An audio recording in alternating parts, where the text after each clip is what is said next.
Saudi अरब में इस्लाम धर्म की पवित्र हज यात्रा 14 जून की शाम चांद दिखने के बाद से ही शुरू हो गई है। हज यात्रा इस्लामिक कैलेंडर के आखिरी महीने धू अल हिज्जा में की जाती है।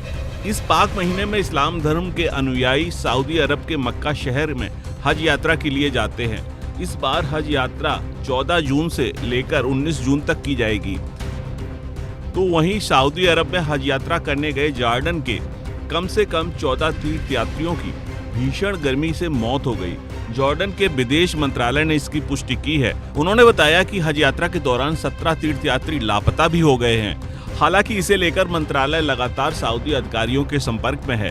जॉर्डन के विदेश मंत्रालय ने एक बयान जारी कर कहा है कि जॉर्डन के 14 तीर्थयात्रियों की मौत हो गई है, जबकि हज यात्रा के दौरान 17 तीर्थयात्री लापता हो गए हैं। मीडिया के अनुसार अत्यधिक गर्मी के कारण स्ट्रोक से पीड़ित होने के बाद नागरिकों की मौत हुई है।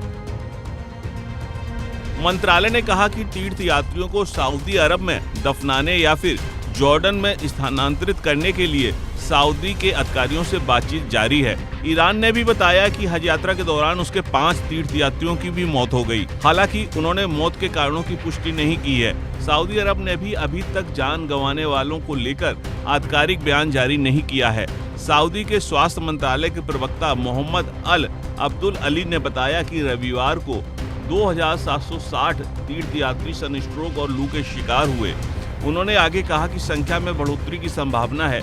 इसी के साथ उन्होंने तीर्थयात्रियों से भरी दोपहरी में नहीं निकलने की अपील की है और खुद को हाइड्रेट रखने को कहा है। सोमवार को मक्का का तापमान 47 डिग्री सेल्सियस पहुंचने की संभावना जताई गई थी और हज यात्रा बुधवार को संपन्न होगी। तो वहीं पिछले साल हज यात्रा के दौरान 240 लोगों की मौत हुई थी। मरने वालों में ज्यादातर इंडोनेशिया के थे। मौत के कारणों का खुलासा अब तक नहीं किया गया है। सऊदी के एक अधिकारी ने बताया कि पिछले साल गर्मी से संबंधित बीमारी से जुड़े 1000 मामले दर्ज किए गए थे। उनमें से 10% मामले लू के थे। News desk N Bharat.